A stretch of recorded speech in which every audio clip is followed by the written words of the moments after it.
I'm Zoe and welcome back to my channel. If you're new here, welcome to the shit show. Today we're going to be doing my May TBR. And it's late. The boys are upstairs, but I can hear some of them whining. And Kurt's going to feed Zach, so I'm going to try and do this all in one take. We'll just see what happens.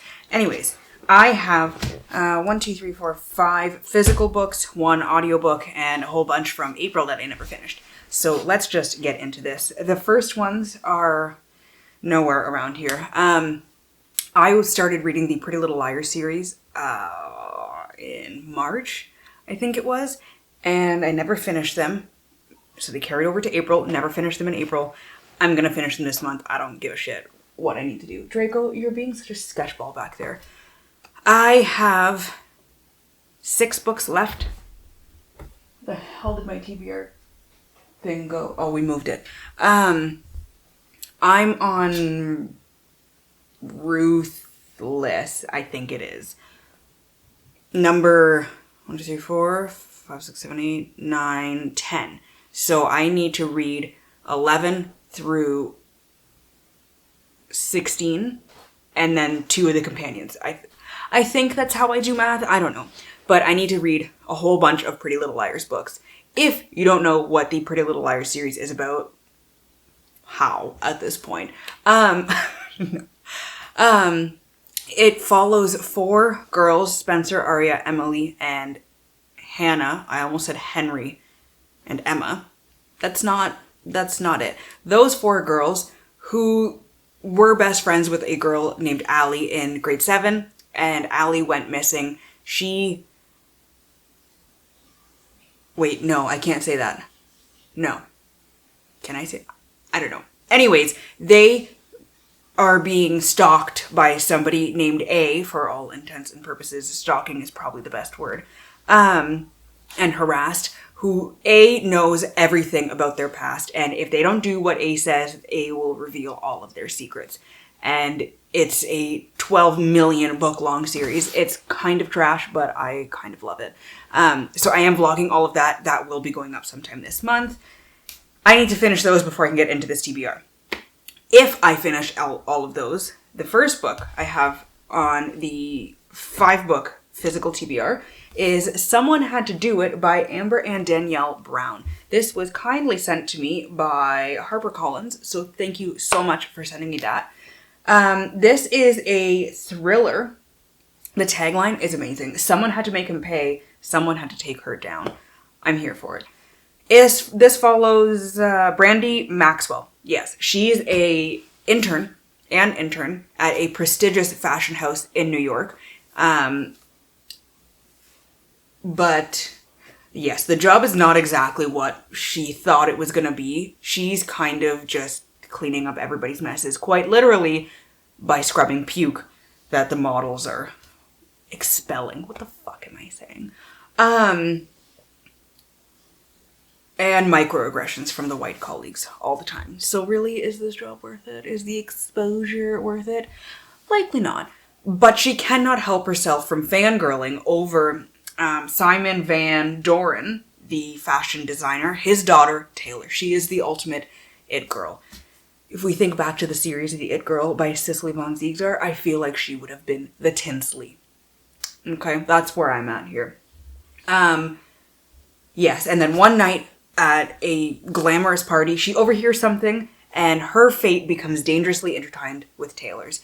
And Taylor, as the fashion designer's daughter, has everything made for her, but what is it? She is close to losing it all, because if she fails one more drug test, her father is donating everything to charity. Nothing's going to her. People in need are going to be getting everything. And she does not want to do that. She does not want him to do that, rather, especially because he's about to marry somebody who's almost her age. And that's real shit. No matter how you slice it, it's icky. So that further threatens her stake in the family fortune. And she's like, I need to do something drastic so none of this shit happens and I get my money that I deserve. But does she? That's a whole other issue. She'll go to any lengths to get it, even if it means sacrificing her famous father in the process. And then Brandy and Taylor get all intertwined. As we can see, I'm kind of on a mystery thriller kick right now.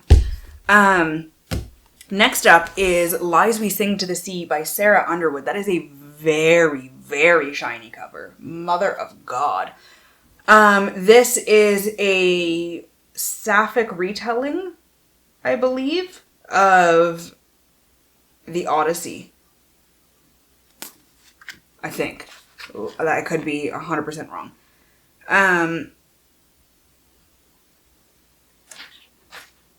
Yes, it serves as a backstory to the new narrative. It follows Leto, Melantho, Odysseus, and his queen Penelope. These are all characters that are in there. I don't even know which one is right up in there. But also, this was sent to me by HarperCollins too. So thank you so much for sending me this one. I forgot to say, this one is an arc that came out in December. That's useless knowledge. This one just came out in March, and I should have read it before, but I did not read it because I'm trash. It's fine. Yes, every spring, 12 maidens are sent to the Noose to be hanged and killed because this is the price that Poseidon demands for 12 maids they once hanged and cast into the depths. They being Odysseus and his wife Penelope. So the fate comes for Leto, and instead of, the afterlife and whatever after she has been hanged, she awakens on a mysterious island. And she meets a girl with green eyes and the power to command the sea. This girl, Melantho, says that one more death can stop 1,000. And to do this, the Prince of Ithaca must die. And if he doesn't, everyone else is going to die. So Leto's got a choice to make. I don't know if it's a sapphic retelling. Maybe I'm lying. I thought it was. Maybe I'm mixing up my retellings. Oh, yeah, Melantho's a lesbian now. Sapphic representation. So yeah, maybe I wasn't lying. Next up is an arc that comes out in June, and I'm super, super hyped for this one. This one is The Shadow Sister by Lily Mead. This one was kindly sent to me by Sourcebooks Fire, so thank you so much for sending me this. I am obsessed with this cover. I love it. I love everything about it. This one follows Sutton and Casey, sisters. Are they twins? No, just sisters. Sutton goes missing, and Casey is trying to help find her sister, but she is furious because Sutton was always manipulative. She was, quite frankly, from what I'm getting from the synopsis, a giant piece of shit. But everybody thinks that she's the angel. She's clearly the golden child. And they kind of have to. They kind of have to paint her in this picture of perfection because people typically don't go looking for missing black girls or half black girls unless there's this whole narrative about an angel that needs to be saved. That is a whole separate issue for another time. But then Sutton reappears, and Casey should be relieved, except she knows that there is something not quite fucking right with her sister. That's not her sister. Where was she? What happened? What happened to her? Why is she so different? Why is she staring at the fucking goldfish swimming around and around and around for hours? It's a great question. But also, do we blame her? Because I feel like I could do that very easily. So, also, she doesn't remember anything from her life before she went missing, including why she made Casey miserable. So she's kind of like a shell of a being. She's not who she was, and Casey's like, what the fuck? Somebody needs to come up with an explanation now. And then, oh yes, there's something unsettling about the way she watches the goldfish swim. But again, I could do it. I don't know about you. I could do it. Casey starts uncovering her sister's secrets, and then she has more and more questions because she's like, what the fuck is going on with this bitch? What was she doing before? What was she doing after? What is going on with this goldfish? We just have questions about the goldfish, okay? Did she really know her sister? But also, why is nobody talking about the other girls that have gone missing in the area? I'm kind of getting, what's that book called? When No One Is Watching by Alyssa Cole. Kind of getting those vibes a little bit. With the why is nobody talking about people going missing. That is a great book that I will likely never read again because it made me so fucking angry. But I highly recommend it. Very good book. Next up, we have As You Walk On by Julian Winters. Also another very shiny cover. Also loving the purple vibes. This is fantastic. I read Right Where I Left You by Julian Winters in December. What am I doing down here? What is this? And I loved it. It was the first book that I'd read by Julian Winters. Not sure of the pronouns there. But I think that's Julian's... Oh, he. The author page says he. Yeah, definitely not the first book. But it was the first book I'd read by Julian Winters. Loved it. So freaking cute. This one, I don't remember what it's about. It follows Theo Wright, who has everything all figured out. He's going to follow his dad's foolproof plan. Excel at the magnet school, get scouted by college recruiters, go to Duke on athletic scholarship. But before any of that, all Theo wants is a perfect prom night. And can you blame him? Can you blame him? Prom is a big night in a teenager's life. Mine was pretty shit, and I wish it had gone differently. But that's besides the point. We want Theo to have a good prom night because that's what Theo wants. And then the best friend, Jay, is like, Theo, listen, I dare you to prom-pose to your crush at Chloe, what's her name, Campbell's party. And Theo's like, oh, okay, sure. But then it goes epically wrong. And Theo seeks refuge in an empty bathroom because he's like, I fucking can't anymore, okay? And then he starts having this existential crisis about who he is with and without his so-called best friend, which makes me believe that Jay, the best friend, is the one that Theo had a crush on, and he promposed, and then Jay was a dick about it. Which means, if this is the case, Jay is going to get throat punched. I said it. I'll do it. I will throat punch someone for Theo. I love him already. But then, as the night goes on, Theo finds out that he's not so alone when one by one, classmates and old friends and new friends and whatnot all show up in this bathroom trying to escape what's going on outside in the party. Is that correct? Who they're supposed to be outside the bedroom door? A familiar acquaintance, a quiet outsider, an old friend, and a new flame. Theo is moving on from shitty best friends. I think I can safely say that everybody, at least most people, have had a shitty best friend, and escaping that is always good. I support Theo. What's the word I'm looking for? Implicitly? I don't know, but I support Theo. But I don't support the name Theo. I've said it before. I'll say it a million more times. As a Greek, I cannot deal with it. The name Theo and the name Thea, because those mean uncle and aunt. I'm reading this thinking, like, whose uncle is he? I don't know. But I did once read a book where there was a Greek character named Theo, and that was the ultimate no. No, thank you. Because truthfully, what fucking Greek speaker would look at a little baby and be like, you know what is a great name for this child right here? Uncle. No. Anyways, the last book that I have here, is The Jassad Heir by Sarah Hashem. This comes out July of this year. Kindly sent to me by Orbit.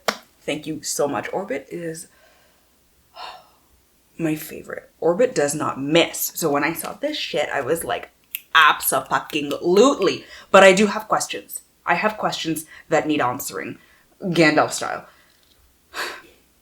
It says, a queen rises and from the ashes. Are we reading left to right, top to bottom? Are we saying, or are we going top to bottom first? That's what I'm trying to say here. From the ashes, a queen rises, or are we starting with the left to right? Are we going, a queen rises from the ashes? Because they both make sense. And I don't know which one it's supposed to be. Why not both? Anyways, get ready for an unmissable tale of Shattered Kingdoms for... What the fuck just came out of my mouth? Shattered Kingdoms, forbidden magic, and cunning royals in Sarah Hashem's Egyptian-inspired epic fantasy debut. Yes. I need to read the rest of this little back part here, because let me tell you, at almost 30, I have not had quite a full life like the heir of Jassad here. Because at 10 years old, she fled a massacre that consumed her entire family. At 15, she buried her first body. At 20, her carefully crafted lies are starting to crumble. Let me tell you, at 15, I was just a loner in my room reading books about people burying their first bodies. I was a little bitch. I'm still a little bitch. Let's be honest. At 20, what was I doing? My psychology degree. Maybe I was in English at that point. I don't even remember. Not out here with carefully crafted lies. No sirree, Bob. Not me. Anyways, where are we here? Yes. So, 10 years prior to the events of this book, the Kingdom of Jassad burned. Magic was outlawed. Its royal family was murdered down to the very last child, which is super fucked up. Okay. Super fucked up. Except it wasn't. There was an escaped child. A child who escaped, rather. Sylvia. She wants people to believe that everybody died. But she's out here not quite thriving, but surviving. And she's the lost heir who never wants to be found. Yeah, she cannot think about how Nizal's armies destroyed the kingdom, persecuted the people, killed everybody. Not if she wants to stay alive. She's got other priorities if the fine print, stay alive, needs to be filled out. I truly have no idea what the fuck I'm saying. Let's just continue. But Aaron, possibly Aaron, because I have no idea how to read. I'm a fraud. The Nizal heir tracks a group of Jassadi rebels to their hideout. What am I saying here? Staying one step ahead of death gets trickier. She needs to be on top of her game. But then there's a moment of anger and she reveals her magic. Like an idiot. Honey, you're at least 20. You're still a stupid kid. That's totally valid. I don't even know what the fuck I'm saying anymore. To save her life, she has to make a deal with her greatest enemy. If she helps him lure the rebels, she will escape persecution as part of the royal family, who should have died at least 10 years before. Because the magic, he doesn't even know. Yeah, she cannot let him discover her identity, even as her hatred for him shifts into something more. Her secret isn't as hidden as she thinks, as hidden. She has to choose between the life she wants and the one she left behind. The scorched kingdom is rising and it needs a queen. So clearly I cannot speak at all. That was one whole ass take. Oh my god, I forgot a book. What a dummy! My audiobook. That one sounds so good. The Jassad heir. I am here for that shit. I am obsessed. And then continuing in the fantasy vein, I am going to be listening to the fourth book in the Rune of Kings series, which is called A Chorus of Dragons, I believe, by Jen Lyons. I am almost done. The third book, The Memory of Souls. And then the fourth one is called... I don't even know. I don't have my phone for a quick look up here. I'm going to look it up. Okay, so The Ruin of Kings, The Name of All Things is the second one. The Memory of Souls is the third one. The House of something? I don't know. Computer, help me. The House of Always. That was close. And then the fifth one is The Discord of Gods. Let me tell you, this series, so good.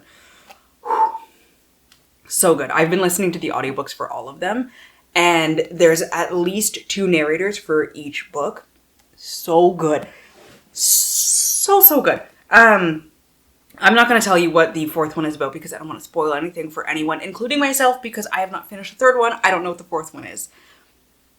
But I am here for it. The series, though, follows Kieran, yes, who is a thief and a minstrel's son who was raised on tales of lost princesses, magnificent quests, a la Shrek. You know, fan favorite in our house. It's Noah's favorite movie right now. But then, out of nowhere, he's claimed as the lost son of a treasonous prince, and he's like, what the fuck? But being a lost prince is not everything that it seems. He actually kind of fucking hates it. It's nothing like what the story said it would be. His family's real fucked up. That's why. It's real fucked up.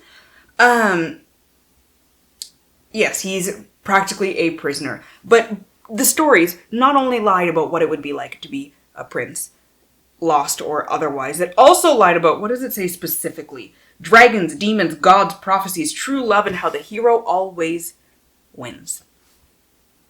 Because Kieran is not actually the hero. He is not destined to save the empire and do amazing things and yada yada, whatever the fuck. He's destined to destroy it. And the reason why that you find out is so good.